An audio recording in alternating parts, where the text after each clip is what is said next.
The views expressed and the opinions given by the individual host and their guests do not necessarily reflect those of ParaX, its affiliates, or its sponsors.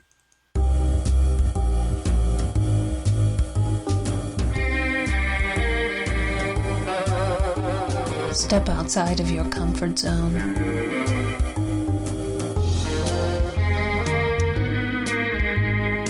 See the world with a whole new perspective. Join us and experience the unexplained on the Paranormal View. And welcome everybody right here to the Paranormal View on the ParaX Radio Network. I want to thank everyone for being with us tonight, those in the chat room and those listening from around the world. We appreciate each and every one. Got a great show lined up tonight. And if you, well, I guess we'll just start off with the people first. We have with us Barbara Duncan. Good evening, everyone. We have with us Tabby Cat. How you doing, everybody? We have Jeffrey Gould with us. Hello, hello. And if you do have questions tonight, and you're in the chat room, you can private chat them to either Ceiling Cat, Tabby Cat, or myself, and we will get those answered for you tonight. So, I guess the weather's been up and down. I'm glad our show hasn't been up and down. Thank goodness it's not been raining or anything else on the show, but it's been funky here in Maryland. I wanted to let everybody know, and I'll let Jeff fill you in on it, but the Paranormal View has a YouTube channel to where all our shows that we do is being posted over to the YouTube channel. All you have to do is go look it up and just join it. Doesn't cost you anything. And you can view, listen to our old shows as well as whichever current one we post on there. And I have tons more because it goes way back to 2010. We had earlier shows that I wasn't able to keep, and I wished I did the first 2 years that we was on air, but we didn't. So, but we're going to be working on getting all of our old shows posted also. So Jeff will put it in the chat room, and he'll give out information later in the show or at the end of the show of how you can go look at it. So with that, Jeff, why don't you introduce our guest? Sure. Oops, so I jumped on the wrong side of my little page here. Hang on a sec. So, yeah, our guest tonight is Rhonda Russo. She's a natural-born intuitive psychic medium. She puts her psychic abilities to work as a paranormal investigator, yay, with well over 20 years of experience, and with her motto, knowledge replaces fear. She investigates private homes and businesses, but for fun also conducts public haunted investigations. She offers certification workshops on Usui, I hope that's right, Reiki Practitioner, first, second, and third degree, crystal Reiki and animal Reiki, ghost hunting, animal CPR, and First Aid and Chakras. Rhonda's also taught her workshop to conduct gallery-style psychic medium readings at public colleges, public libraries, county parks and recreations, fire halls, paranormal conventions, Zoom, and other public venues, as well as private homes. And Rhonda has written a book on beginner ghost hunting and has been featured on many local newspapers, radio shows, and podcasts. And here she is. Welcome, welcome, Rhonda Russo. Well, thank you for having me. I get to start it off here, and then everybody else gets to ask their questions. Okay. You're listed as a medium. What is the difference between a psychic and a medium? Well, a psychic just has more like a knowing and intuition kind of thing going on. They can be empaths and just have that gut feeling, and also they can kind of like tell your future, card readers, things like that. A medium talks directly to, and they say, a lot of mediums, they say they talk to the dead. I don't like to refer to them as dead because they aren't dead. Obviously, if they were dead, their spirit would not be communicating with us. They have a dead physical body, but their spirit lives on. So I communicate to spirits. I can also see them from time to time, and also I can see ghosts.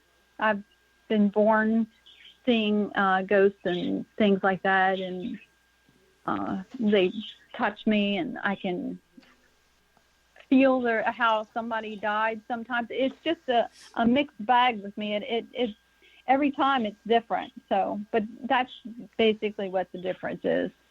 If that answers your question, Annie, if that helps you, Annie. Oh yeah. All right. Now, Rhonda, do you also see spirits of animals? I know you're a Reiki and a first aid for animals, but do you also see animal spirits as well?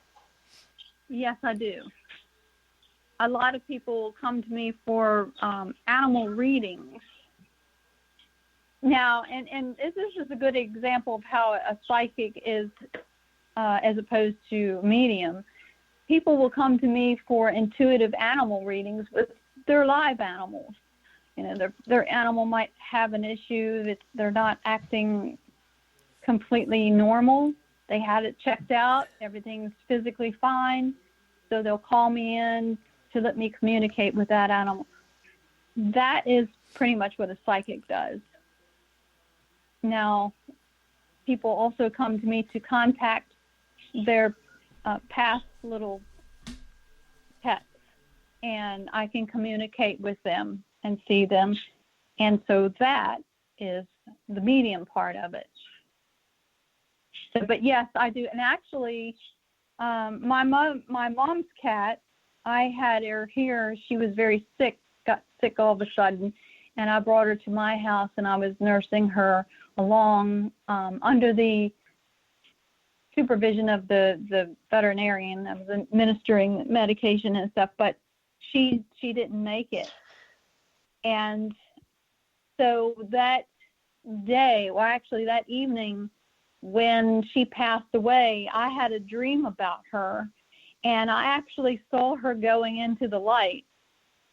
And when she was going into the light, I actually saw other cats behind her, and they looked similar to the cats that we have, but they were totally different, actually, if that makes any sense.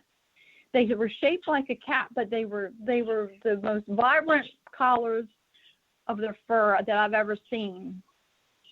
And it was really, I mean, I felt very, very privileged to have seen that, and it was just awesome. But it was only brief that I saw it. Well, it seems to me that probably the spirits that accompanied her helped her to cross over. Perhaps they were siblings, related in some way, or other animals that she knew of and grew up with over the years and was very familiar with that had gone before her.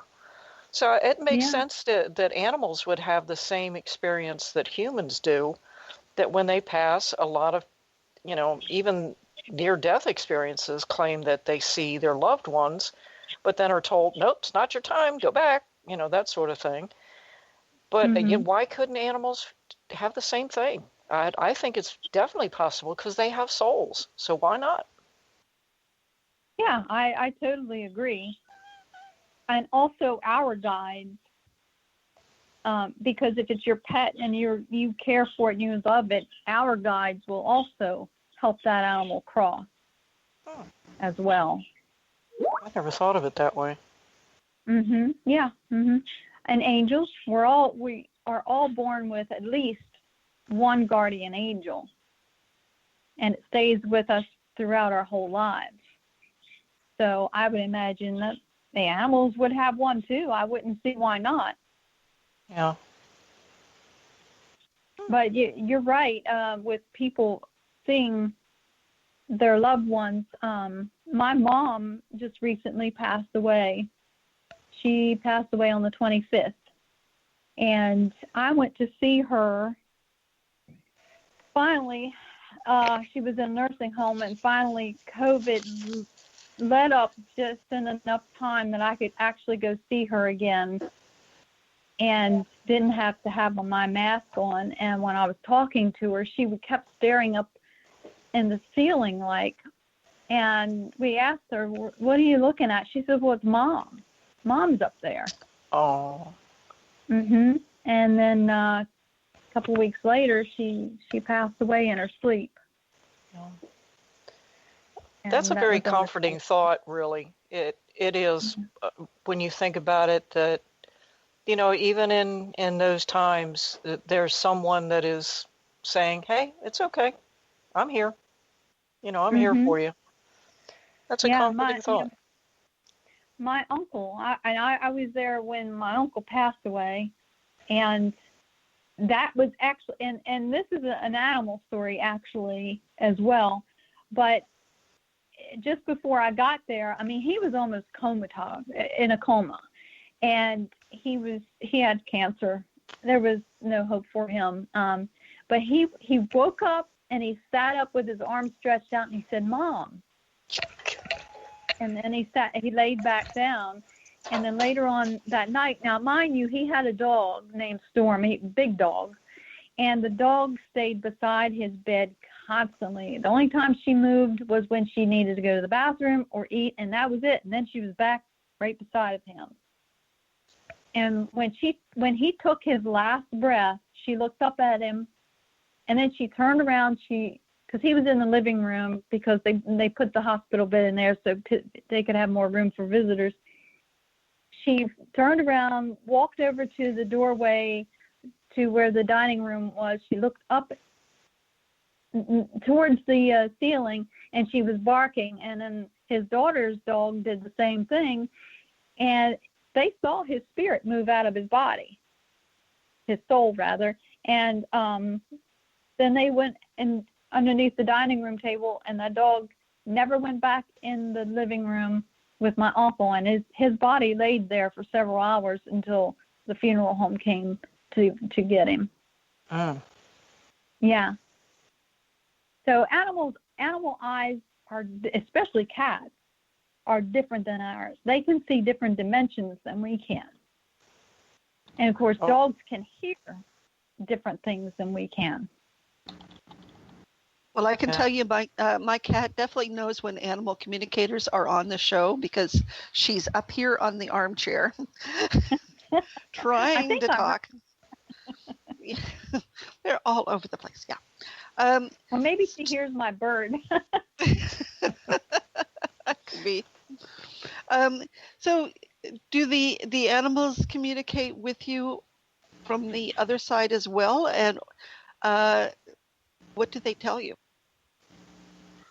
Well, and people can't understand that. They're like, well, animals can't talk, so how can you possibly tell me what they're saying, because they can't talk to you, and you're just a fake.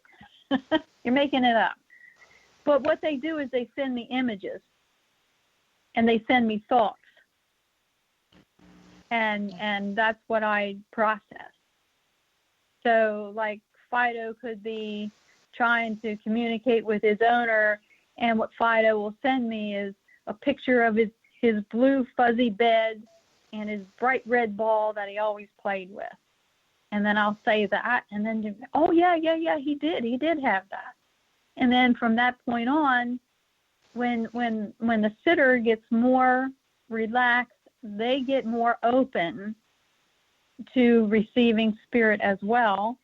And they're giving permission to their guides subconsciously that, oh yeah, I want to hear more. I want to connect. And it makes it much easier for me then to receive messages. And grant you, the dog may have guides, and of course the sitter, they have guides that are communicating with my guides that are allowing me to get messages from the dog or Aunt Flo or whoever.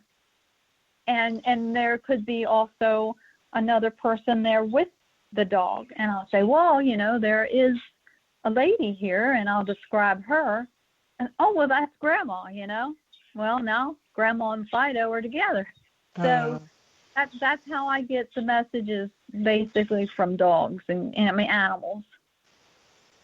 I always figure anyone who says that animals can't communicate has never owned a pet, because right. I know exactly what my cat is requesting when he's being insistent, or when he wants attention, or when he wants to go in or go out. And so yeah, I just hearing him meow from a distance, I'm like, oh, he wants this. Mhm. Mhm. And if they were physically capable of doing it, they could talk to us, but And they some of them can't. would never shut up.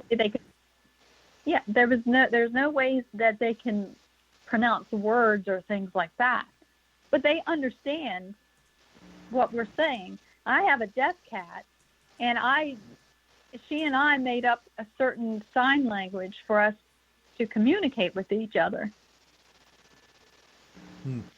So they're not dumb by any sense. I mean, if anybody's dumb, it's humans. So how often does a pet that's passed come back to try to communicate with us, and how often do we actually know that they're trying to come back and contact us? Well, if you really were close to that pet, chances are they want to communicate with you, to let them know that, to let you know that they're okay. I've seen this quite often. The more you miss them, if you have like a really broken heart and you're crying all the time and you really are having a hard time dealing with their loss, they'll hang around for a while and they won't cross over. But they can cross over any time that they want. They have free will just like we do. But, they're probably, and they do give you signs. I mean, I used to have a pet groundhog.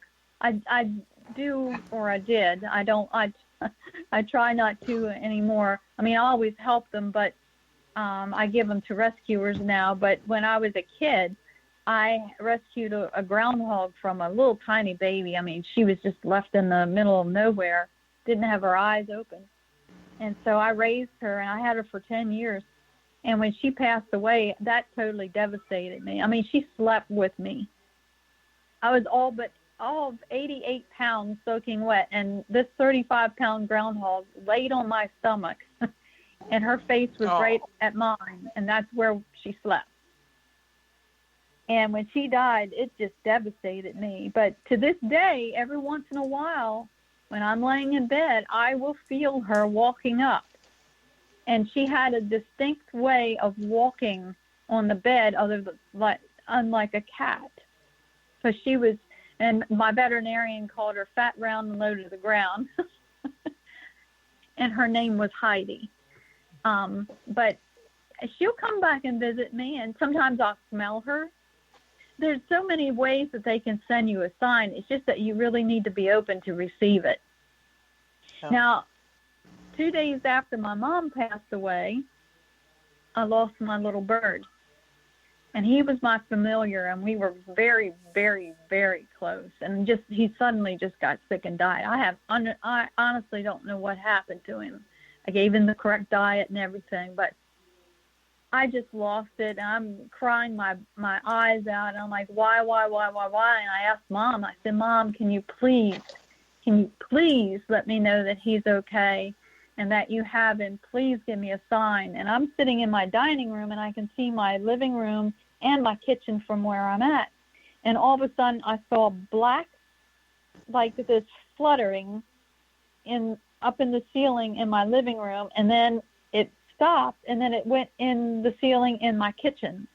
and my bird was black. So I saw his little spirit fluttering. Yeah. So That's got to be very comforting. It is, but I still miss the dickens out of him. I mean, I shared every meal with him. If I left the room, he called me. I mean, I'm close to every one of my pets, but there's a few that are you're familiar and you get really, really attached to, and he was one of them. And so I was just, first my father-in-law, then my mom, then my bird, all three in 1 month. Wow. And they say death comes in threes, so. Yeah. Yep. This was a hard 3. So you say that you rescue animals. How long do you keep them there before you have them going to a sanctuary or a vet? Well, lucky for me, right up the street is a veterinarian that is licensed to take wildlife, injured wildlife. So lucky for me, yeah, but unlucky a lot of times because it's usually on the weekends that I find them. So I am licensed. I'm a licensed wildlife removal nuisance wildlife person, removal person. And so I'm legally able to hold them for a few days in transit before I try to place them somewhere. So that saves my butt there because I'm not a licensed rehab person. It's just too much red tape to go through in the state of Maryland to do it. But as soon as I can get them to a rehab person, that is your best bet. They have medication. They can treat them. They can give them surgery. They can tube feed them. If they're babies, they're going to raise them so they're not imprinted, so they can get out there and put them back in the wild. So that's their very best chance. I mean, yeah, you can domesticate a wild animal, and they do absolutely perfectly fine, but it's against the law to have them. And also, yeah, you can probably sneakily have them, but if they get sick, you're not going to find a vet for them. And if you do find a vet for them, they're going to confiscate them and probably kill them. Oh, wow. So the best, yeah. In the state of Maryland, they'll euthanize them. Oh, yeah. So yeah. I know that from up here. Yep.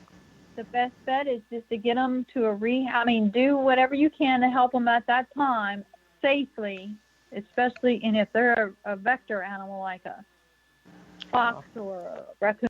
Something like that, it's probably best not to handle them. Try to get somebody that knows what they're doing because they have their rabies shots, and if they get bit, it's not gonna matter. Because if the animal doesn't have rabies and they bite you anyway, guess what's gonna happen?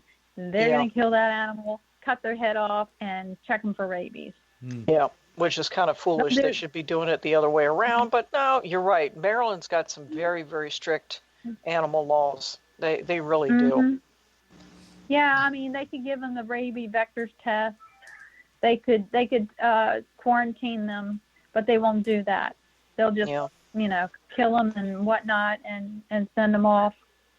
Yeah, in Maryland and some other states are catching on to it too, and it's just not fair to the animal. The animal is the one that suffers.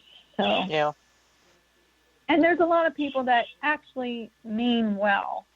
They don't understand that, you mean there's a migratory law that I can't help this little baby bird? I got in trouble for helping a blue jay. I had no idea there was a migratory law going on. And so the little blue jay was in the middle of no place. I mean, in the middle of a field, and it was cold, and it was almost dead. And we found it, and I brought it back and raised it, and all intentions of raising it to let it go. And I did, built it a transition cage outside. He did very well, named him Blue. And I was training him to go with the flock of jays at my house. And my neighbor, who was a piece of crap, And I think everybody's Turned got me- one of those. Well, he turned me in, and I had a DNR officer come to the door, and he could have thrown me in jail and fined me for $1,000, but he did not, because he saw that the blue jay was in good shape. I had no idea about the migratory law, and that he saw that I was actually trying to get him, acclimated to being outside and with the other jays. So, it was all good there. But needless to say, They put you I on, did what not is that? like my neighbor. they put you on the watch what is list. that old saying that no good deed goes unpunished? Oh, well, let's put it this way. I made it so uncomfortable for him that he moved away in 2 weeks. I didn't even have to raise a finger at it. I just gave him the look, and The that was look. all. Karma always manages to come around. Oh, Now, yeah. Yeah. As a medium, have you ever been to any locations where you have picked up on animal spirits and then, let others around you know, hey, there's a cat or a dog or something like that, and others have also picked up on it? Oh, yeah. Yeah. There was one in particular that there was a medium up in Gettysburg. I don't know if you remember her. Her name was Madame Della. Yeah. Okay, so I did a little thing with them one night, and she went in and did her psychic thing, and then I went in with the group to investigate later on, and I picked up on a dog that had spots on it, and she had picked up on the same dog. So that was kind of cool that we both picked up on the same thing. And the dog was in the basement behind the steps. But yeah, I do pick up on animals quite a bit. I mean, they come to me. Terry, that I do readings with and so on and so forth. She's like, yeah, Rhonda is the animal magnet. So if you want to contact your animal spirits, that's the one to talk to. Okay. All right. Got a question from the chat room. They want to know if you work with live animals. I do Reiki, animal Reiki with them, and it's Usui Reiki.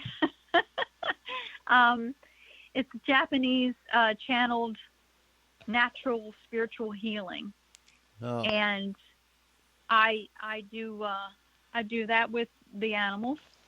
And also I do intuitive readings with animals. I was born that way. I could communicate with them since I was a little kid. I didn't even need to I could just know what they were thinking about or wanting to do and things like that. I mean, on my honeymoon, we went to Jamaica. And this was in '96, so this was even before the crocodile hunter. And my husband and I were walking around the resort at night, and I see this movement. I'm like, what is that? It was these ginormous frogs. And I literally chased them down. I was picking them up, and literally when they were stretched out from snout to tip of the toe, it was a good 1.5 feet. Wow. And I literally did kiss one on the mouth. Oh, God. I'm not gonna lie, I did. I wanted to see if he was going to turn into a prince, because if he did, get annulment. But nope, prince. But I'm like, I was like the female crocodile hunter. Oh, I thought there for a minute earlier you said that you sue animals. No. Now, the Usui Reiki that you use, as you mentioned, on animals, I also see that you use that same technique to help ghosts, or, when it says ghosts, but spirits, to help them cross over? And how do you use Reiki to help a spirit? I've never heard of that before. Reiki is a channeled healing method from your Reiki guides. It's spiritual, and the energy goes through me and then comes out of my hands to heal. So if they're ghosts, but I like to call them disembodied souls, because our soul is what animates our bodies. And when our human body ceases to exist, the soul jumps out. And it's supposed to go back up into our 8th chakra, where our spirit dwells. That's our higher self, and go on and cross over. Sometimes it doesn't do that. So it'll just hang around, and that's actually what is a ghost. And the ghost vibrations are very close to when we're in our human body, but a little bit above it. When you cross it over into the spirit, then it's a very much higher vibration. But I can actually, if the ghost or disembodied soul wants to be healed, and I'll communicate with them, then I can actually perform long distance Reiki healing on them. And there's certain symbols that you can draw and help them cross over that way. And also it opens up a portal for them as well to go.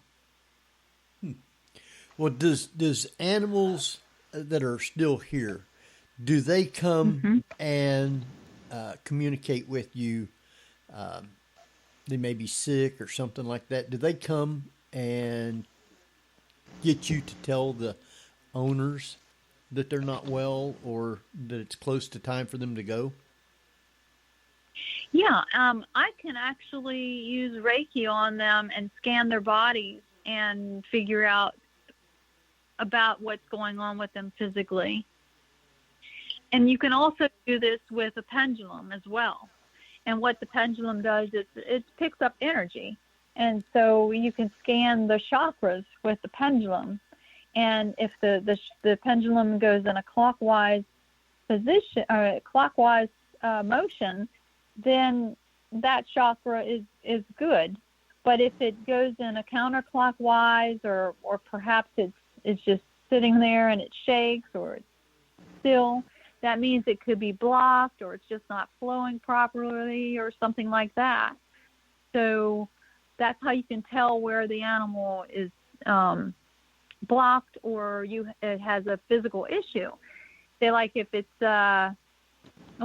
animal chakras are a little bit different from our chakras. They have different ones than we do. But say, like, when I'm scanning a human, and down on the, let's see, the 3rd chakra, you say, like, it's sitting there, it's shaking, or it might be going counterclockwise. That means there's probably gut issues going on. It could be from stress, or it could be something physical, and some kind of a physical ailment. But you can detect it that way. But I can also scan them with my hands with Reiki, and I just know. I can tell by how it kind of vibrates with my hands when I'm doing the Reiki. And also, my hands are always cold, but when I'm fired up to do Reiki, my hands get really, really hot. Is that from the energy? Is that from the energy that radiates from? Do you figure it's an energy that radiates from yourself, or does it actually come from either the person or the pet that you're reading? It's not coming from them.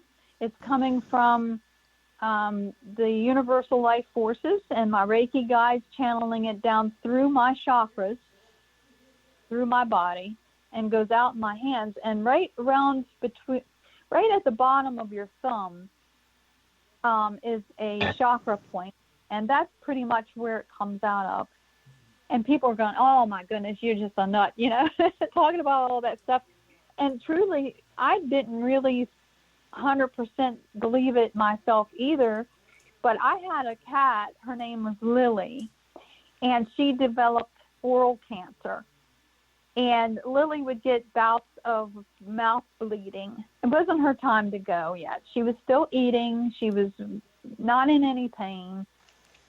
So I believe in keeping them. I believe in letting the animal tell me when it's ready to go. But she would get these bleeding spells, but they didn't last very long. They'd stop. Well, the one of the last ones that she had 2 weeks before she passed away, she started bleeding, and it would not stop. I mean, it looked like somebody murdered somebody on my floor. And she was normally okay with the bleeding, but she got kind of worried about it herself, and she was walking around. She's like, oh, what's going on here? So I'm like, I don't know, you know. I'm thinking, and I was like, wait a minute, I'll use Reiki on her. So I did. I sat down, and I put my hands out. She came right over to me. She sat down, and the bleeding turned off just like a faucet. Oh, goodness. I'm like, wow, that just did not happen. And it did. And I'm like, well, hey, now I am a believer. And I don't believe in teaching anything or practicing anything if I don't fully believe in it. We have the power to heal ourselves, and we also have higher power energy that we can channel to also heal us. And then there are people that are willing to let that flow through their bodies to heal other people. Now, am I saying somebody that has cancer and they're under the care of their doctor should just stop it and just do Reiki? No, that's not what it's for. But it is a good thing to do with the healing of the chemotherapy. It's going to help you get through the chemotherapy.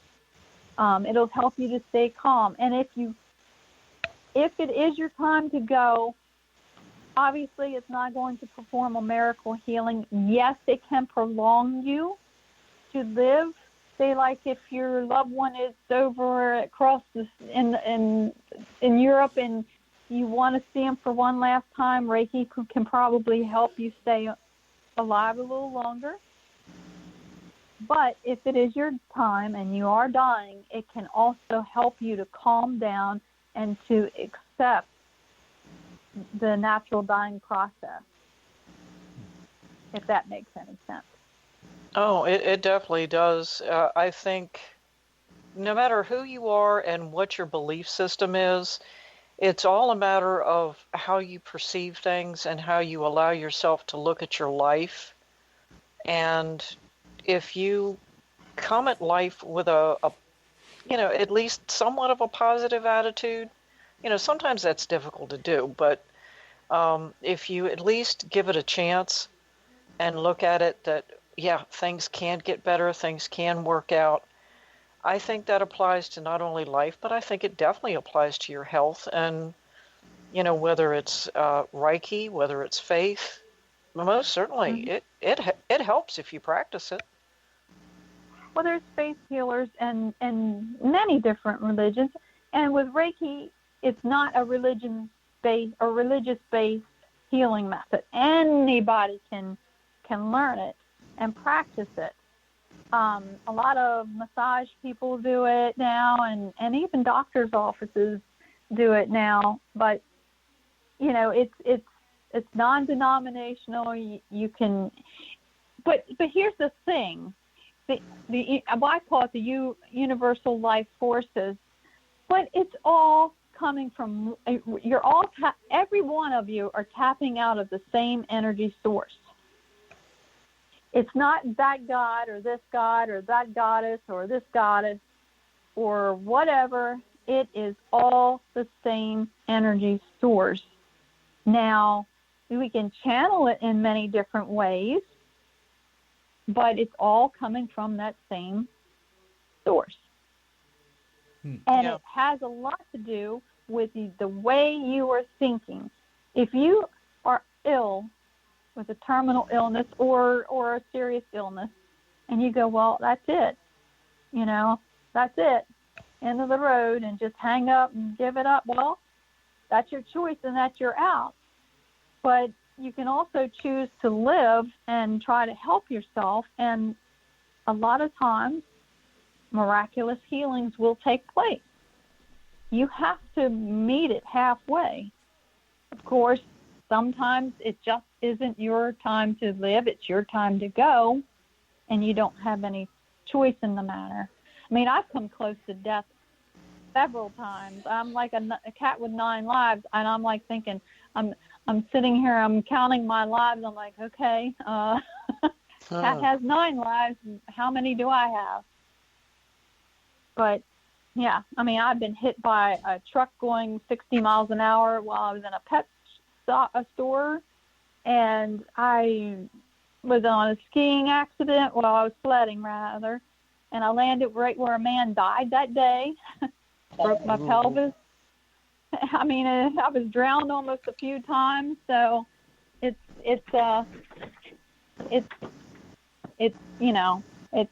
crazy. Well, not making light of the subject, but do you buy lottery tickets? No. Wow, with that kind of luck. Gee, many Christmas. Yeah.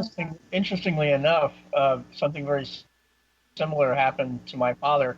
None of us saw it happen, but we were skiing up in Mount Peter, New York, our favorite skiing place, and he crashed. He completely wiped out, agony of defeat level crash, and to the point that when he brought the skis back to the rental place, they said, "You can't be walking and alive for the ski to have broken this way." But the thing is all his memory was skiing down the slope, and all of a sudden he's looking at blue skies like, oh, what? Oh, I seem to be on my back. And the skier came up and said, "Are you okay?" He goes, "Yeah, I think so." He says, "Man, what a spill you took." My father has no memory of the actual crash, so we all indicated that his guardian angel essentially just scooped him up and put him down. Yeah. Wow. Well, I did hear, I guess it was my guardian angel. I was a friend of mine owns a pet shop in town, and my husband and I stopped in there for crickets because I had some pet frogs.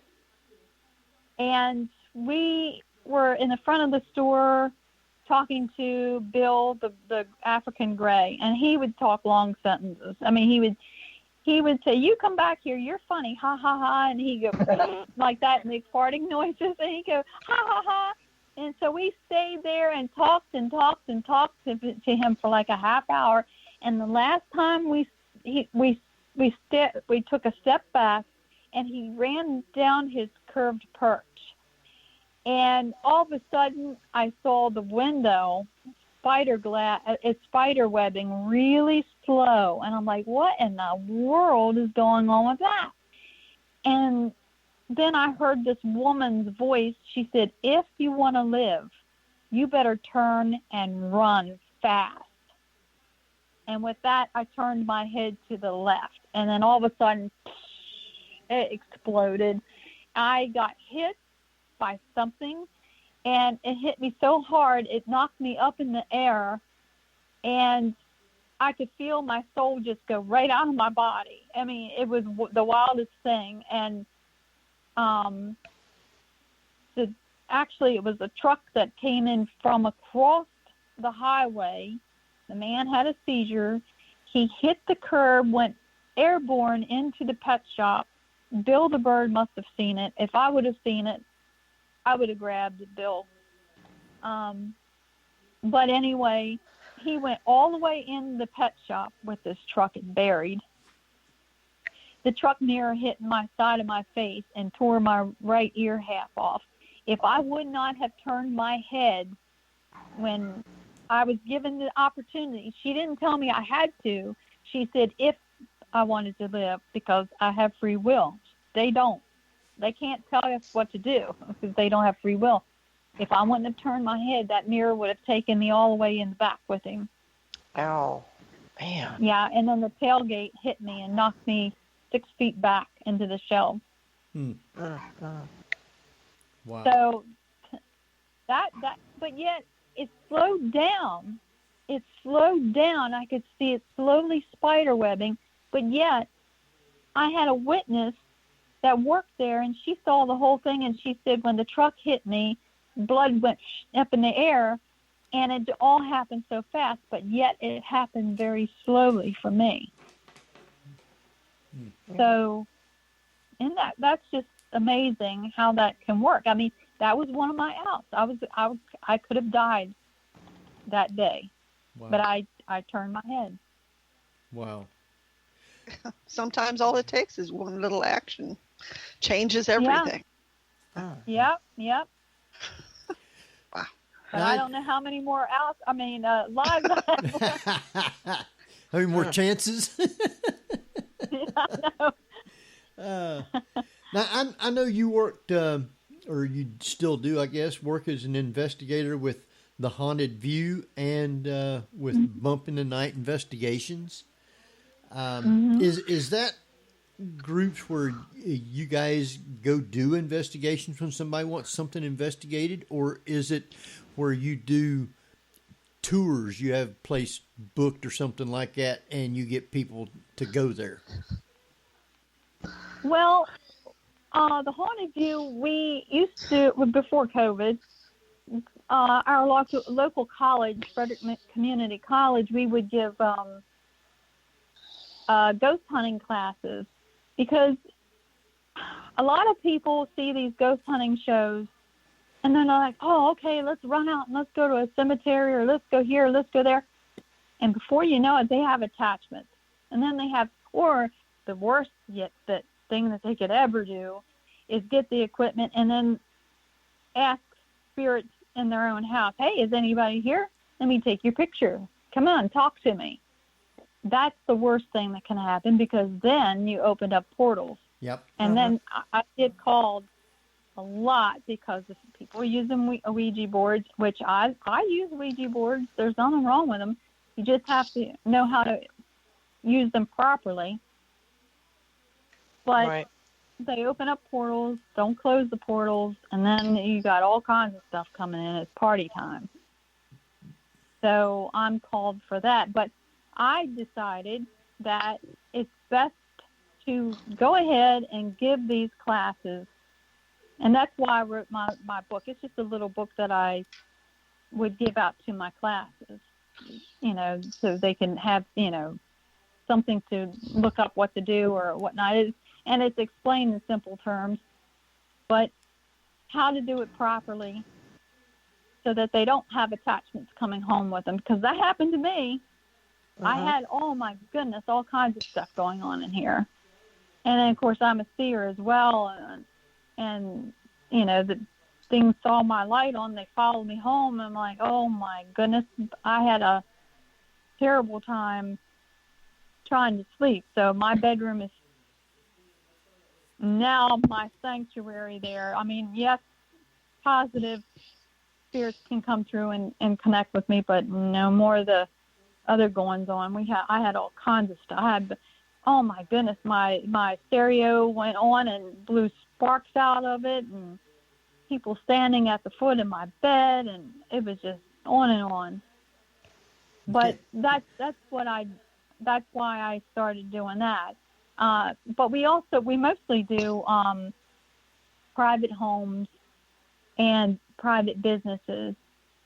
Now, with the groups that we teach, we would take them up to Gettysburg, to like the orphanage or the Jenny Wade house, and rent that for a couple of hours after they close, and we would investigate so I can show them how to properly use the equipment and things like that. So that's basically as far as the public investigations would go. Now, Terry and I are also doing a thing at the Mansion House 1757, the old Fairfield Inn, right, in Fairfield, Pennsylvania, and we're doing an overnight there with people that they're spending the night with us, and we're going to do table tipping and gallery readings and lectures and also investigating. So that's fun too. But mostly it's private homes and private businesses, and we do not charge for investigations. Now, what's going to happen at the Old Fairfield Inn is it just by invitation only, or is it something that anybody can contact you, and if there's something available, they can investigate with you? Well, we charge for that because we have to rent the inn, right? The inn, everything, and I think it's like 11 people, however many rooms there is that we can fill up. Plus, people can also come for the table tipping and the lectures and the gallery reading. But the investigation is for only the ones that rented a room. Okay. Because the inn has to close at a certain time. Yeah. But, we're going to be doing those a few times a year. And you can look on my Facebook page. I've got Bump in the Night investigations. There's also the Haunted View. And there's also Rhonda Russo, Intuitive Psychic Medium page on Facebook. I'm going to be getting up a personal website soon. There's the Haunted View one. Now, the Haunted View I do with Sharon Galloway, and we're doing a Zoom thing for an event called Life and Death event. And so that Sunday, it's next Sunday, Sharon and I are going to be at a mausoleum in West Virginia, and she's going to hypnotize me. Okay, is that where I think you guys are going to be? I think so. Is that in and that cemetery in Martinsburg? Yes. Ah. I have never been. So I'm going to be hypnotized there, and I'm also going to be doing one of my favorite forms of divination is the pendulum and also dowsing rods. My dowsing rods never, ever fail me, ever. Cool. One of my favorite forms of communicating, with trying to validate when, a spirit is there. I mean, you can ask yes or no questions, and also you can ask them to point to where the spirit is. That's kind of cool, too. I've actually had the rods hug me. One will go left, one will go right, and then they hug me. Yeah. So you can actually get a hug from spirit with dowsing rods. Oh, yeah. Mm-hmm. There's some, actually using dowsing rods is probably one of my favorite things to use. And for the longest time, I really wasn't exactly sure how to use them properly. I just did like everybody else did. You hold on to them. You ask the spirit to either cross them for yes or pull them apart for no, or, sometimes they would go wacky. And I was very fortunate that a few years back, I was up in Gettysburg, and I actually went to a class with the Reverend Tim Shaw. And he showed us all how to use the dowsing rods and pendulums. And it was very enlightening, because some of the things that he told us to do and what not to do, I was like, really? I didn't know, because, most people just go and pick them up and figure, well, oh, how easy is this? But no, it's not that easy, because you can manipulate them whether you think so or not. And you have to learn how to know that you're not manipulating them. And that's the biggest thing that I found. With me, I can actually feel my hands starting to pulsate. Oh, I've gotten shocked before. I've actually gotten shocked through them. Oh, man, that's a weird feeling. But, people go, oh, well, you're moving those. No, because I don't do that, because if I were to kind of trick somebody or try to trick somebody, I'm also tricking myself. I'm just as curious about the paranormal and amazed at what they can do as far as communicating with me as the next person is. So I'm not one that's going to be giving false evidence or anything like that. I just, but unfortunately, there's some groups out there that do that. And I mean, I went investigated years ago with a group. They were in Charlestown. Yeah, Charlestown. It was at an inn. And we were in there, and I took pictures, and I got a few orbs, and I sent them to her. She goes, "Well, you missed the faces in the windows and the mirrors," and she actually doctored my pictures up and put these little ghosty little faces. Oh, that was rude. They look like Casper faces, and I'm like, "Are you kidding me? I have the memory stick here. I have the original pictures. You just doctored my pictures up and sent them back to me." Oh, man. I had no more faith in that group at all, and I just totally just disassociated with anything that they had to do. Mm-hmm. And they would fake, and they had so many people that trusted and believed in them and followed them, and I'm like, oh my goodness. That was just, it was sad. And what that does is it gives everybody that's legit a bad rap. Yeah. It puts a bad taste in people's mouths when people pull that kind of crap. Wow. There's a lot of non-believers out there, and that's fine.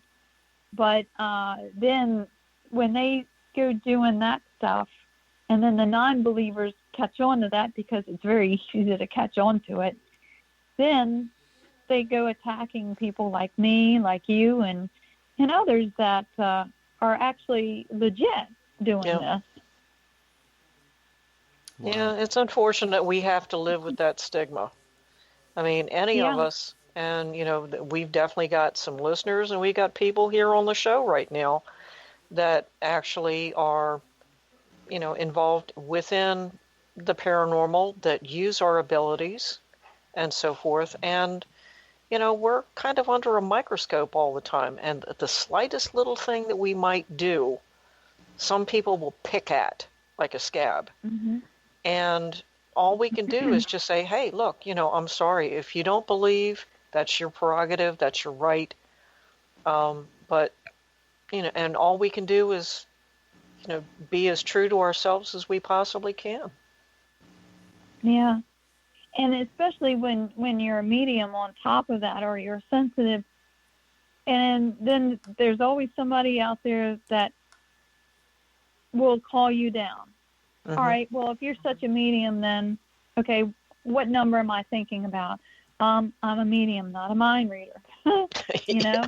Well, okay, well, you know, the person that I wanted to connect with, you have to say the word that I'm wanting them to say, and then I'll believe you.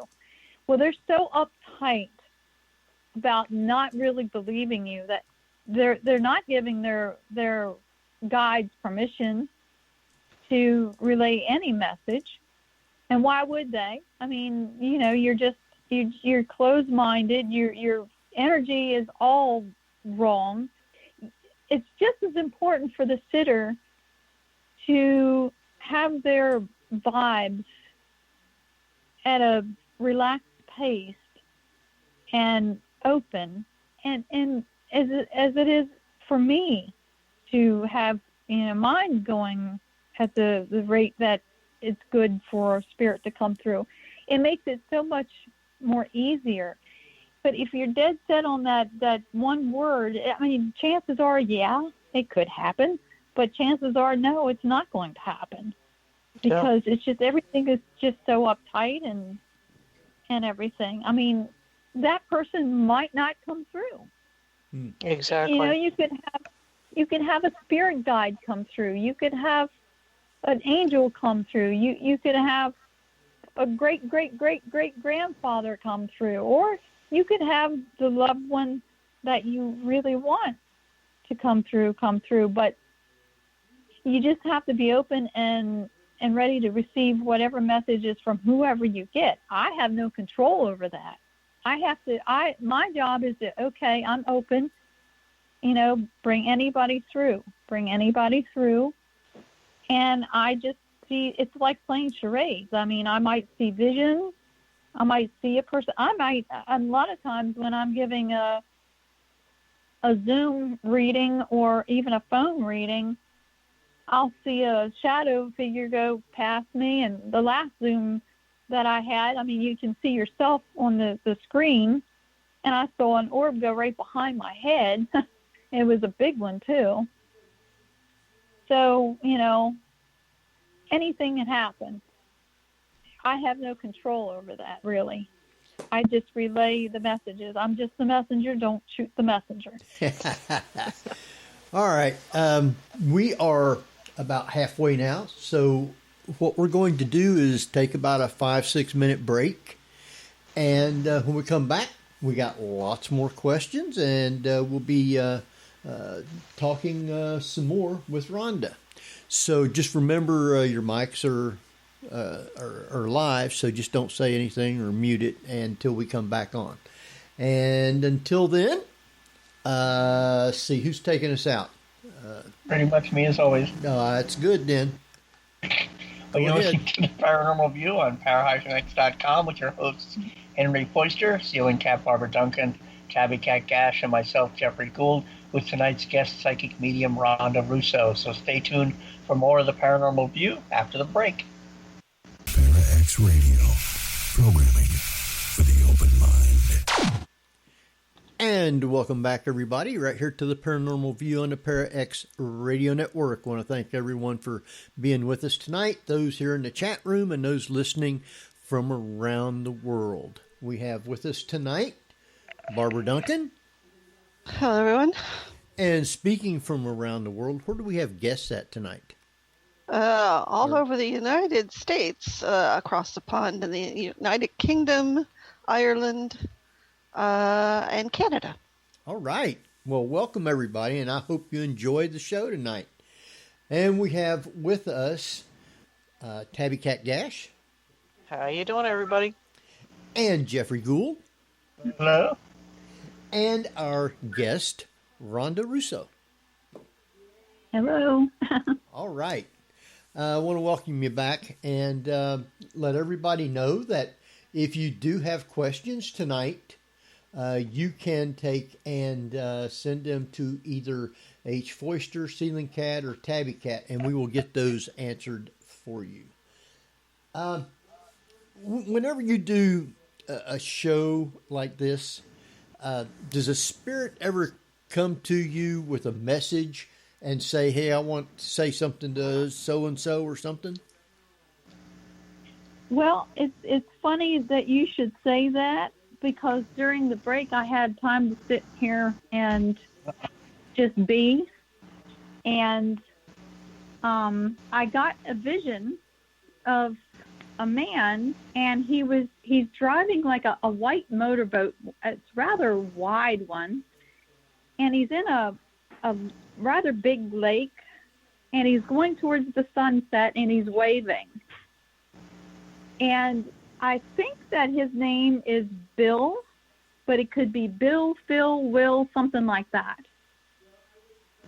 If that, I mean, it could be one of you guys, or it could be any of the listeners. So that happens. I mean, the last gallery thing that we did, Terry and I, we do Lifting the Veil, and we were at the Lewistown Fire Hall, and we had like 100 people. So, I mean, they're all waiting to come in. But this guy came in front and center, and he's like just waving. He's just as happy as a clam right now. Well, I don't know if you've been following the news, but Gavin McLeod passed away today. Oh, did he? From the Love Boat, and wasn't his name Captain William Stubing? Yes, it was. Oh, I did not know that he died. Yeah. That's the first I've heard of it, too. Yeah. Wow. That would be very interesting. Yeah. I didn't know that. I was on Facebook briefly today, but I was out at my son's house most of the day. So, I don't know if it was him or not. Yeah, not sure. I wonder who was thinking of the love boat. The love boat. Yeah. But come to think of it, he did have a hat on, and it looked like one of those hats that he wore, and he did have on light colored clothes, but he was just waving and driving towards the sunset. So, I mean, it could go to any of the viewers out there. I have no idea. Like I said, I'm playing charades here. Wow. Well, that would be interesting. I had no idea that he had died also. No. So interesting. He could have come like he's waving. He's happy. He's headed toward the sunset now, and let everybody know that he's doing good. Yeah. That's possible. Yeah. Anything's possible. But if any of the listeners it pertains to you, just write in and let us know, validate it for me. Yep. If anybody knows somebody like that, let one of us know, and we will get it posted. I love when I get validation. Absolutely. Now, because you and I, Rhonda, are both very close to both the Antietam battlefield and Gettysburg battlefield, now in Gettysburg itself, as Henry knows, and some of the other of us that are involved with the Paranormal View are aware of, because Henry does a lot of shows there, is there any place in particular in Gettysburg itself that you have found to be extremely active or more active than others? Well, that's where I got my first apparition. And it was at an old-fashioned picture place, but it's not the Victorian photography, which I love to go there and get pictures. I get them all the time. I love pictures. Or the place across from it, but it's down towards General Pickett's a bit, and it was the place where General Reynolds' body was laid after he got shot in the head. Right. And I think he died in that place. But I was in the back investigating, and I saw a bright white light coming towards me, and my friend Diane was in the front room, and I said, take pictures quick, and she did, and you could actually see a solid, but I didn't see him with my eyes. I saw the bright white light coming towards me, but you can see a Union soldier there. Even you can see the gold buttons on his sleeve and stuff, and the rank and everything. And there was this bright starburst. I mean, it looks fake, but it's not. I can attest to that. But that's where I got my first apparition. But I love Saxbridge. I think it's very active there. Really? But Gettysburg, just pick a spot. True. Yeah. Just true. pick a spot. Yeah. Any place that had like a battle like that or anything drastic that had happened. And then you go and you keep that energy alive with all the reenacting that they do all the time. It just keeps it alive. It keeps it going. Yeah. And then there's a lot of investigators and trying to communicate, so there's portals everywhere. So, I'm quite sure that they don't close those portals up. And, of course, there's natural portals. I mean, with all those stones and lee lines underneath and things like that. So, yeah. I was driving through Gettysburg one time, and my husband is finally starting to believe that I'm actually seeing these things, and I'm not totally Wow. Yeah.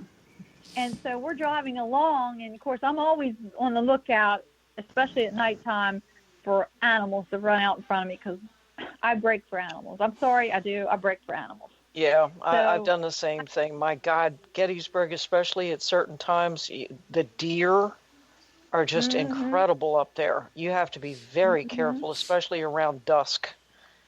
Uh-huh. Well, any little critter running out. And so I saw this brown thing shooting out, and I went, oh, like that, and I stepped on the brake, and I was like, ah. And he goes, what? And I'm saying, nothing. He goes, what? I said, all right. It was just a brown pair of boots going across. That's all it was. It was a worn brown pair of boots just crossing the road. Sometimes you'll just get a partial apparition. Wow. And he's like, oh, brother. I said, well, I didn't want to tell you. So, there it is. Well, that was almost like having two souls or a pair of souls. Yeah, right?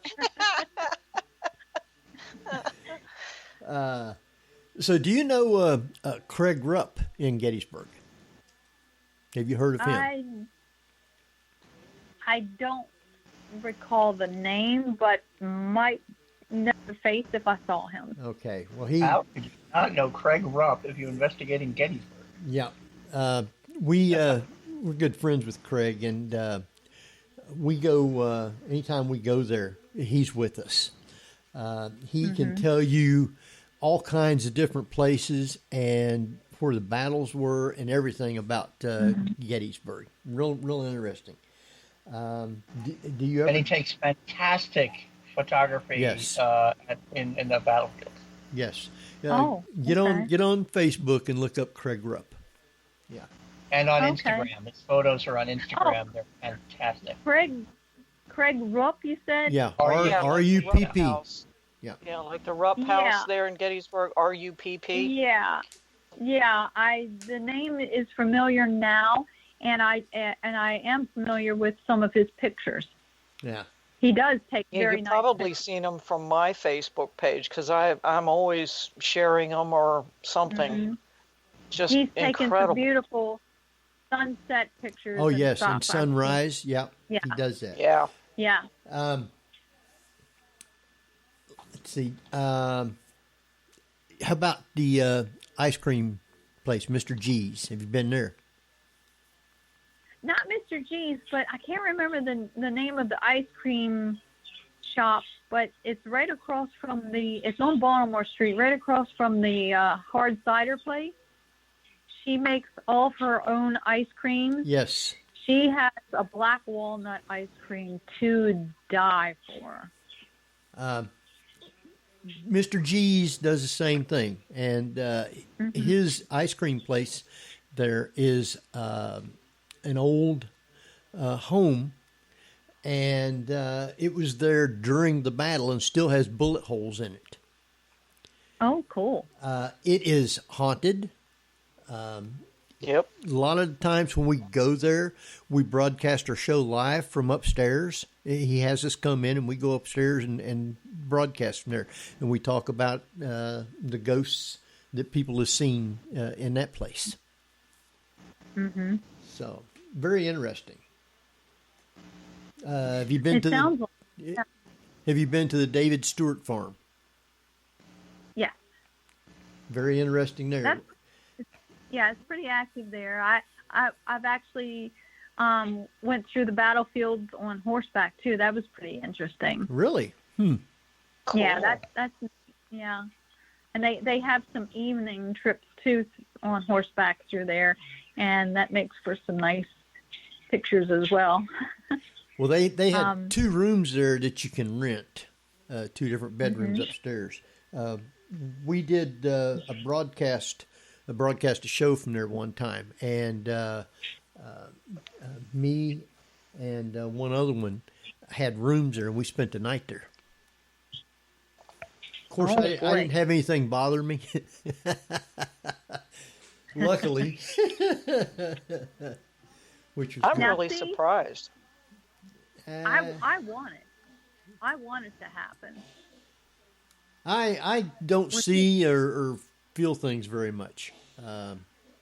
There's only one time that I seen some stuff, and that was there at the David Stewart farm out in the barn. Mm-hmm. Yeah, but most of the time I'm not privy to see or hear stuff. And when I see somebody screaming and running out, that's when I'm running in. Oh, Yeah, exactly. 'Cause I'm like, Unlike those okay, TV good, shows. There's something here. Yeah, exactly. You see the TV shows where you hear a voice or you hear a loud thump or something, and the first thing that somebody does is go running in the opposite direction. Me, I'm like, okay, who did it? See, I'm going to go toward it. Who did this? Definitely have to investigate together. We definitely do. Oh, yeah. And that's what irks me with the paranormal shows, because they'll be, all right, if you're here, make a noise. You're this, you're that. Oh, come on, you're just a sissy. You're not. But then something, boom, boom. Oh, and then they go out and running and screaming. Yeah. Yeah, don't exactly. Scream about it. You've asked them to make a sign. You've been instigating them. So, okay, they finally do it, and then you go running? Yeah. Give me a break. The thing about ghosts or spirits, they do not perform on cue. You can be asking questions and talking all night. If they don't want to communicate with you, you're not going to get anything. Right.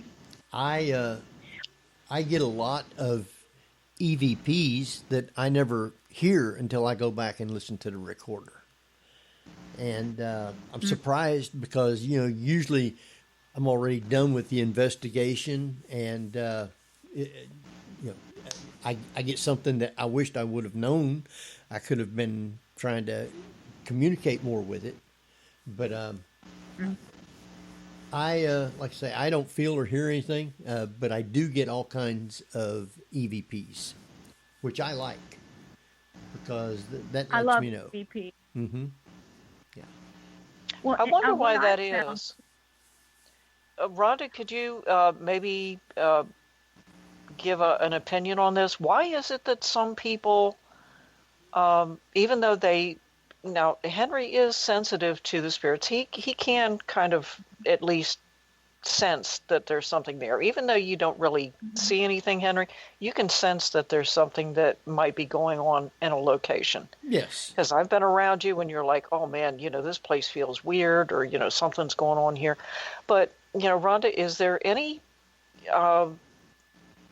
idea as to why certain people only can sense them, but they can't really see them or feel them or hear them with their ears? Like Henry, he gets some great EVPs, but he doesn't really hear them. Mm-hmm. Why is it that some people are just, even though Henry is definitely open to it, I mean, there's no doubt about it. Why is it that he isn't actually seeing a lot or hearing a lot with his ears rather than with a recorder? Well, it depends on if it's a spirit or a ghost. I mean, a spirit has a little bit more power than a ghost does. The ghosts have to tap off of your energy, whereas spirits will tap off of equipment, something that's a higher vibration. But what I've been finding is the more sketchier the entity is, they will cloak themselves and hide from us when we do an investigation. Now, some spirits or ghosts can maybe only have enough energy to be heard by like a recorder or something like that. But others that are stronger can actually make a physical sound. I mean, I've actually heard like moaning and actually words, and I'm like, wait a minute, I'm the only one in here, so it can't be anybody else. And of course, you have to rule out any kind of outdoor, with somebody standing outside or whatnot, you have to rule all that out. But as far as maybe me being able to hear it better than, say, Henry, it has a lot to do with our own vibrations, too. Our vibrations have to be just right in order for us to be able to fully communicate, hear and see and feel and smell spirit and ghosts. If something is out of line with our chakras and we're not vibrating at just the perfect vibration, you just might not be able to fully communicate or sense them. So that's my take on it. if that makes any sense. Now, No, I agree with you. I mean, there have been times when I've gone on an investigation, and I've been the only one to pick up on a spirit in the location, and I know exactly that they're there. I can, almost hear them, and see them with my third eye, but nobody else can. But when I ask a question, they only respond on an EVP on somebody's recorder. And it isn't on everybody's recorder. It just might only be on one recorder. And a lot of people seem to think, well, if a spirit is really trying to communicate with you, why aren't they able to put their voice on everybody in the room on their voice recorder? Why is that not everybody picks it up? Well, it's just like if you have 3 or 4 transistor radios in a room. Not every single transistor radio is going to pick up on the signal. It depends on the equipment. It depends on the signal that's passing through, and so forth. And I think a lot of people just don't understand why mediums don't always pick up on everything. Like you said, it's a frequency. And we don't always, the atmosphere isn't always right. And we don't control that. It just depends on what flows through. Well, it's your electromagnetic force, too, or field, rather. And everybody has it. Everything has some kind of little force field around it, or energy force field around it. Everything does. Electronic equipment, humans, animals, a rock, anything. We all vibrate on this earth. So, it's like a little invisible vibrating entity, and it might float over the one recorder, and that recorder will pick it up, and it just won't float over anymore. Yeah. It's just where it goes. I mean, you can detect that with an EMF reader. I mean, you have to go around the room, and you can actually pick up light bulbs and things like that. But if you move away from it, it's not going to be it's not going to register. So there's a lot more to this than meets the eye. And like I said, I don't have every answer, and I'm not supposed to have every answer. None of us are, but that's why, I'm learning something new every day. My son, he's very scientific brained, and I baffle him at times. He's like, how did you even be able to do that? I'm like, I really don't know, you know? And he explains things to me in scientific terms, and actually helps me to kind of understand it. Spirituality actually the paranormal and science are kind of go hand in hand, really.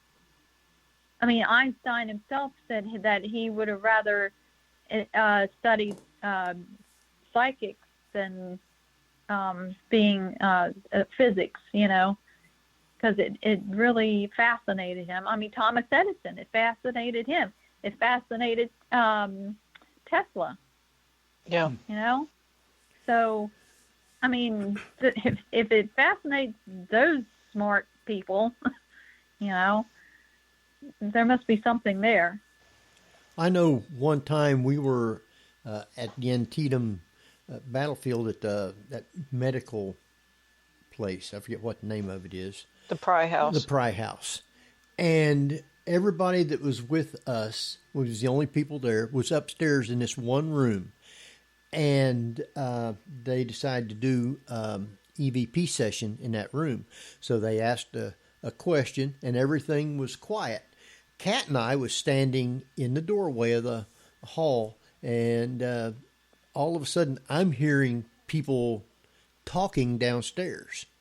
And I said, do you hear somebody downstairs talking? And she said, yeah, there's 2 or 3 people. And nobody else heard it. There wasn't anybody else in the house. And we caught that on the recorder. You could hear hear them talking. You couldn't make out what they were saying, but you could hear two people talking downstairs, and there wasn't anybody else in the house. Yeah.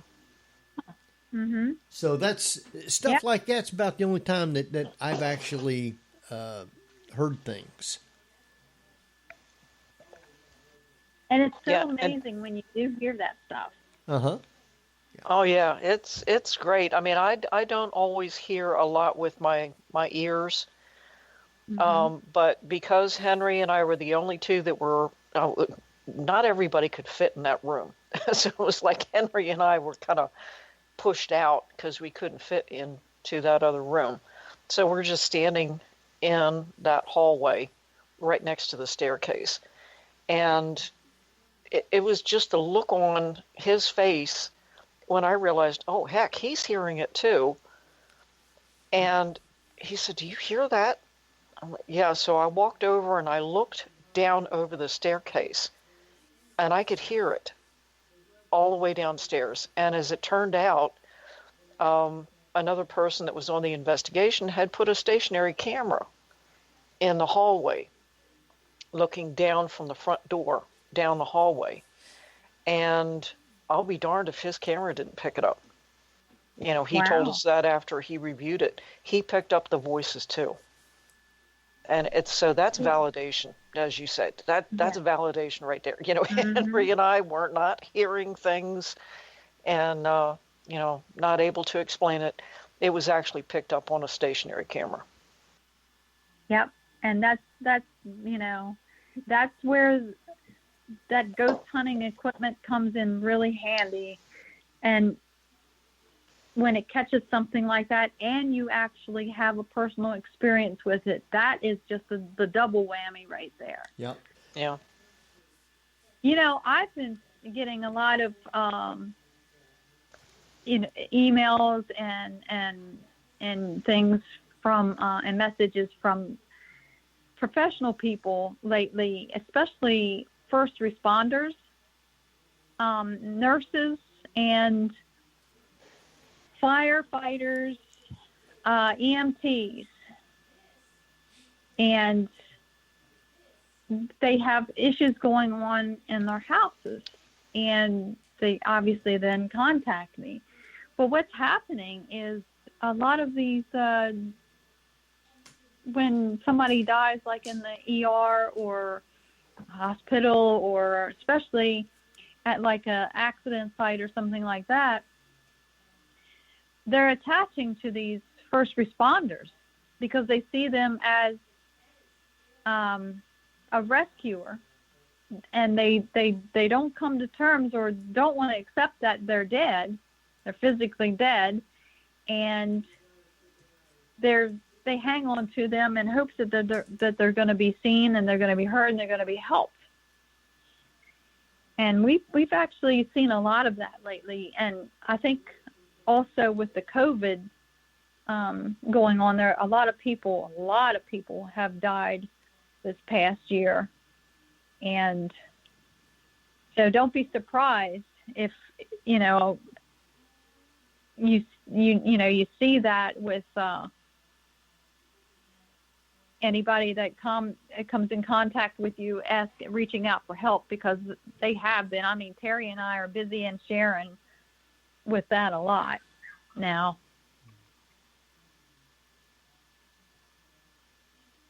Are you still there? Did we lose somebody? I'm still here. Oh. Is everybody else still here? As far as I know. Oh, okay. I wasn't hearing anything. Haven't been abducted yet. Barbara, you've been quiet. Ain't you got some questions? Oh, I'm listening. Oh, well, I Quite didn't riveting. know if you had anything. I wanted to let everybody know if you do have questions, we got less than a half hour, so you need to get them over to us so we can get them asked. Tabby Cat, you still there? Yeah, Oh. sorry, I had to leave for a moment. One of my cats was throwing up a hairball. Oh, well, that happens too. I mean, I Better heard out it than in. through my headphones, so I had to go and investigate. Ah, Okay. And hope it wasn't on your bed or something. No, it was right here in the hallway, and if I hadn't gone to clean it up when I did, I probably would have found it. Now, With the my bare feet. foot. you are an investigator. What are some of the places that you've been to investigate that was pretty active? Well, a lot of my private homes. I did one recently, and it was just right down the street from where I live, about a half a mile. And as soon as I walked in, I saw a little old lady with a walker, and I told the woman, the homeowner, I said, "Well, there's a little old lady standing right here," and I asked what her name was, and she said Helen, and I said, "It's Helen or Ellen?" She goes, "Yep, that was the former owner," and she just did not want to cross over. She didn't want to leave her house. And her husband, there was another psychic that came in there, and, she picked up one or two, and also the husband has been coming over. But now keep in mind, when one is in spirit, one is still, I'm going to refer to it as a ghost. Their vibrations are different. Now they can sense that they're there just like we can, but they really can't see each other that much. But she doesn't want to go over even to him because she's mad at him for letting her down, because, I think she blames him that she got put into a nursing home or whatnot. And even though he died before her, she's even mad at him for doing that. So, and I can't, and they're like, "Well, can you cross her over?" I really can't. They have free will. So I can open up a portal. I can call in angels. I can call in their guides. I can call in their loved ones. But if they don't want to go, they're not going to go. But, I told her, I said, "Listen, it's up to you. But if you choose to stay, you've got to realize that you're living with this lady now. So you're going to have to mind her. It's her house now." So far, so good. I haven't heard anything. But, I mean, just a lot of these old houses, I mean, people have passed away in. And now with home hospice care, people are now dying at home again. So, yeah. And every time somebody dies, a portal opens. And, it closes when they go in there. But while it's open, I think some things can kind of sneak in when they want to, even though they're not supposed to. I think they can. But, there's so many ways that you can prevent that, or if you have an issue, you can keep it at bay just by simply raising the vibrations in your house and your vibrations. Because when your vibrations are higher than theirs, it's kind of impossible for them to even hang around. It makes it uncomfortable for them. But let's see, I worked for Rose Hill Manor. That's the Governor Thomas Johnson's, where he lived and died. And I've seen a few things there. It's not haunted, but the spirits certainly come to visit there quite often. It's not spooky by any means. I really haven't had really spooky experiences. But I'm going to say like places like Antietam and Gettysburg, again, because of all the reenacting and things like that, keeps it open, keeps it active. So I would, Gettysburg is like my home away from home. I go there to relax, but also if I want to, just see a little spirit activity or capture something, it's almost a guarantee. Yeah, indeed. And I do have connections there because my cousin was Henry Balger of Gettysburg College. And he did the benediction. Yeah, and also General Sickles, I'm cousins with him. Wow. Oh, cool. Yeah. That is cool. Well, if you dig deep enough, you're related to just To a lot of people. You know, huh? you'll find out you're related to somebody or another. Exactly. hmm Uh, And now, speaking of that, the spirits know that a lot of this ancestry, the DNA stuff, and it's easy to find them now. So I've been getting a lot of, great grandparents coming through that people don't even know. And I'm like, they just want you to do the ancestry research. You will find them. huh. Just do. They want you to do it. A lot of them have been coming through and wanting that for some reason or another. Wow. I guess Yeah. they want to be seen or heard or known.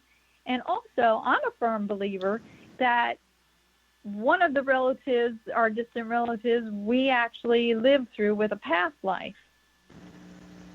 That's my theory. And, Yeah. of course, we have that spiritual DNA and the physical DNA there.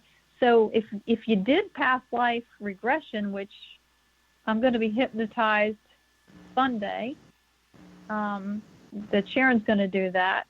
But if you do a past life regression, you'll be able to remember some of that stuff.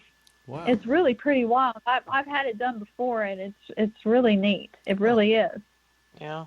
My husband and I have had past lives before, and every time I get mad at him, I'm like, this is it. Last life. Last life, buddy.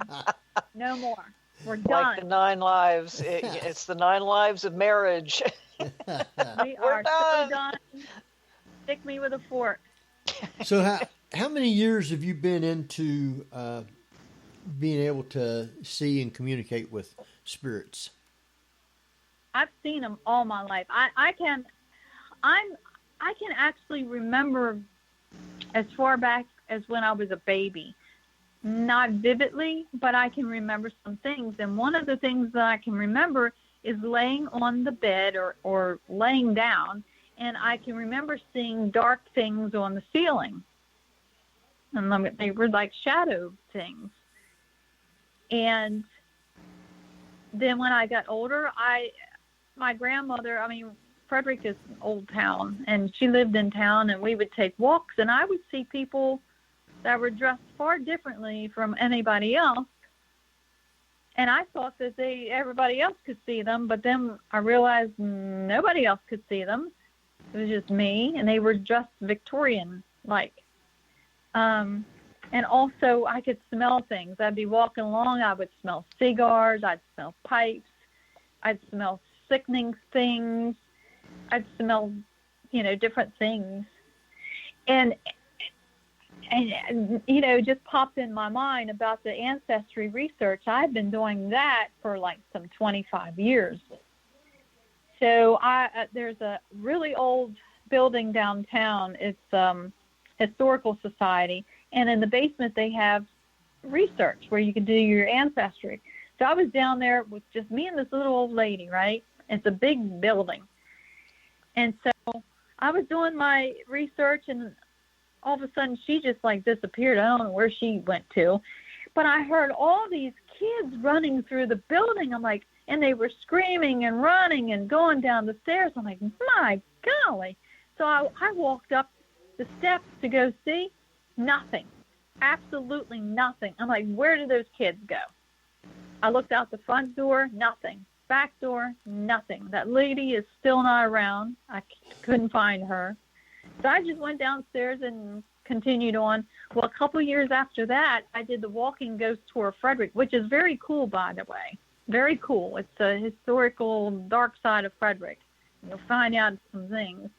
But we stopped in front of the Historical Society, and he was talking about it. He said, yes, this used to be an orphanage. Oh, my God.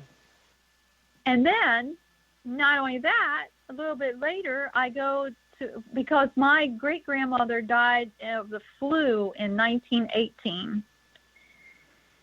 And my grandmother was my grandmother's mother. Well, my great-grandfather was away at World War I.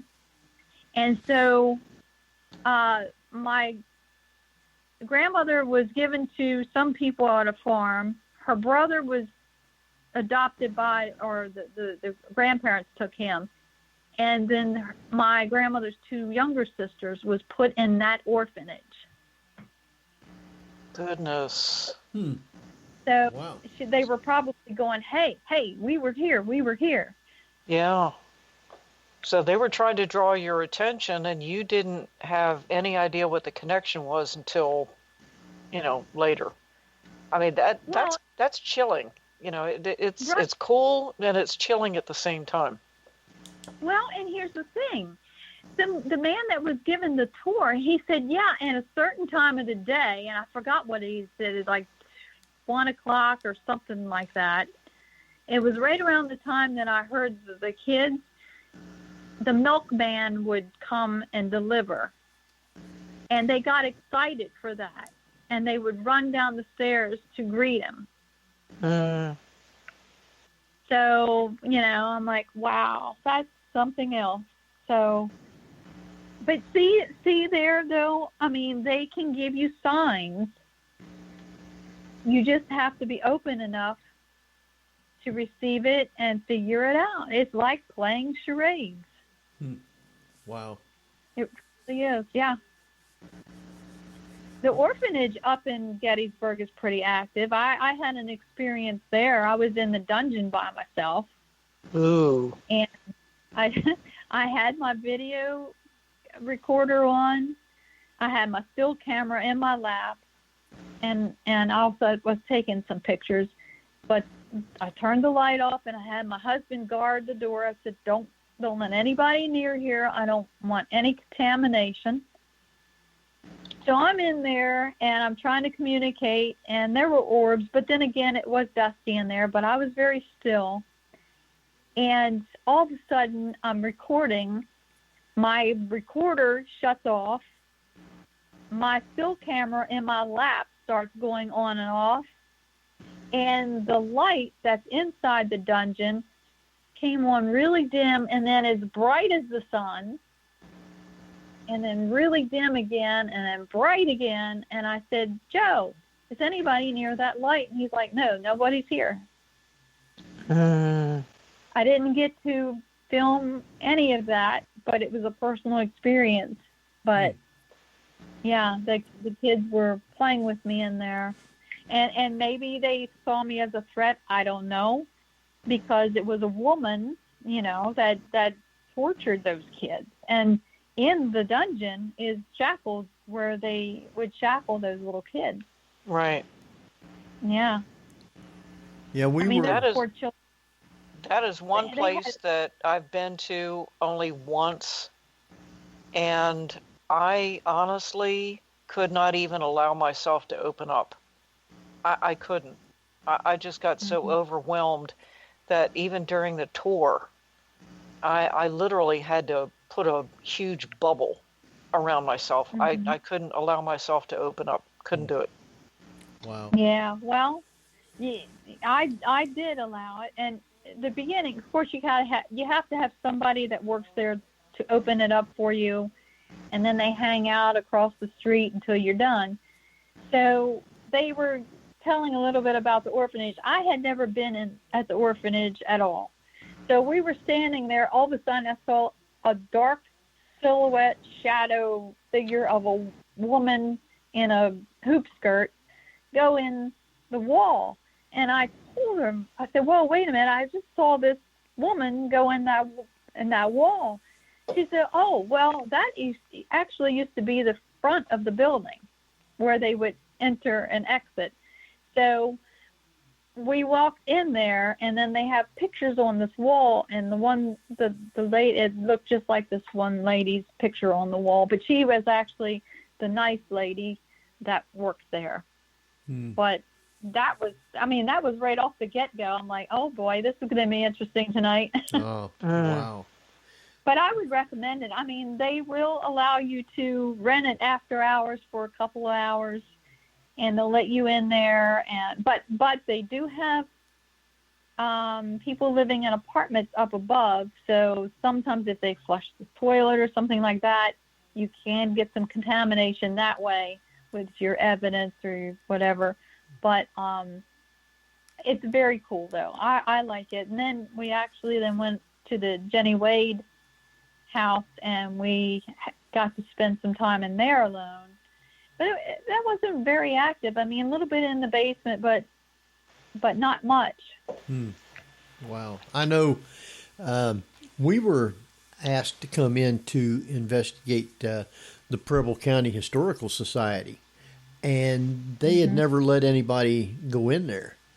And so we went to talk to them before we investigated. They said that they really hadn't seen or heard anything other than sometimes they'd be there and they would hear the front door open up like somebody's coming in to, look around the place. And they'd go out and look and there's nobody there. So we went there and they stayed in the office. And Mark and myself was downstairs and my son went upstairs. And he'd only been up there 15, 20 minutes. And he come downstairs all shook up. He said, "Dad, you guys got to go upstairs." He said, "I hear a little kid talking to me. It's real soft, like whispery." He couldn't make out what they were saying. But he was all shook up. He went outside. So he left his recorder up there going, and Mark and myself went upstairs, and we was up there maybe a half hour and never got anything. So when we went back and listened to everything on his recorder, you got a real clear voice saying, "Come back." The kid wanted him to come back and talk with him more. So when we told the people about it, they said they never realized that there had been any kids there until they started doing more research, and come to find out after the woman who owned the house, her parents had died, and so she was staying there running the farm, and to help out, they went to the orphanage in Eaton and had kids come there and stay to work. And that's how they found out that those kids are. Wow. Yeah. Wow. So interesting. I mean, we've never had anything bad or anything else there. I mean, we've been investigated the place quite a few times. We haven't done anything since COVID, but we were able to go in there, and then they didn't allow anybody else to go in there but us, which I liked. Oh, that's cool. Yeah. So our time is running out. We got less than 5 minutes. Any quick thing anybody wants to ask to start with before we start wrapping? Well, one final question I do have for you, Rhonda.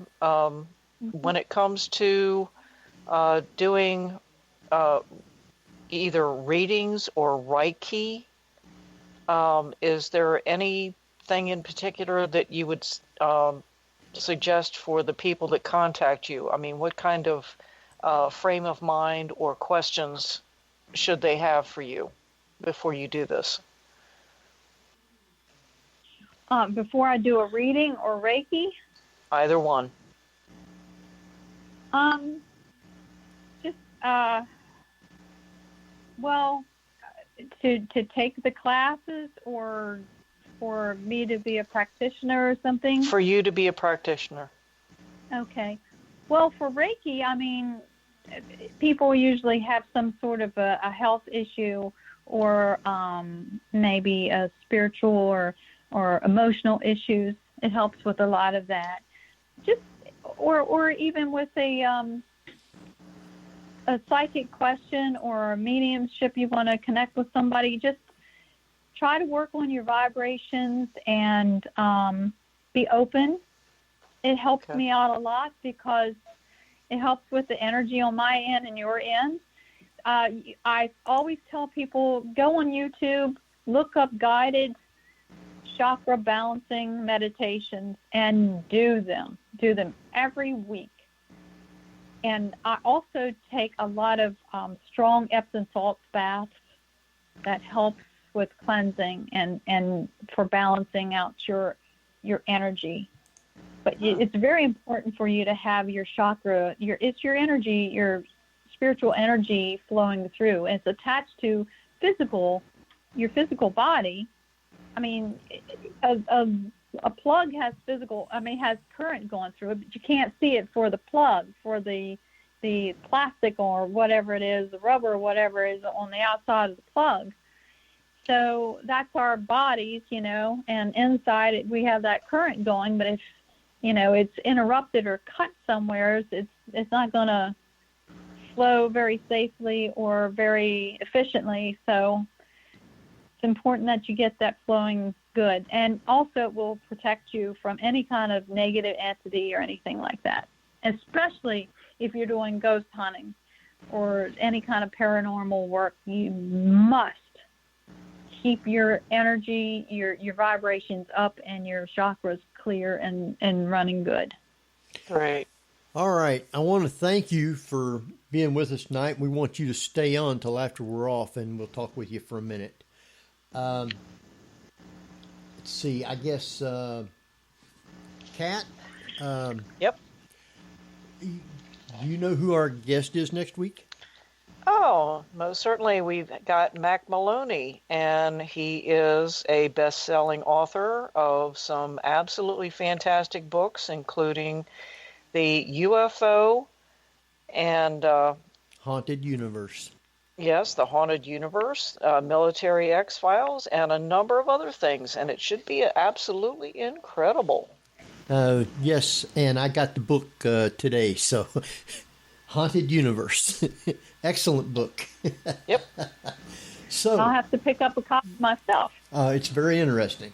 With that, I guess it's time for us to start wrapping now. So we will see everyone next week at the same time, and be here as we talk with Mac Maloney. With that, this is Henry Foister. Jeffrey Gould. Barbara Duncan. Tabby Cat Gash. And we will see you next week at the same time. So everybody have a safe weekend. And we will, as soon as I get my thing here.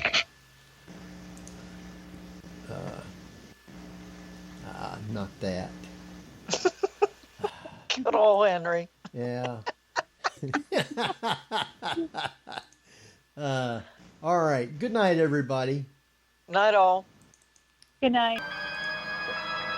You've been listening to the Paranormal View on the ParaX Radio Network.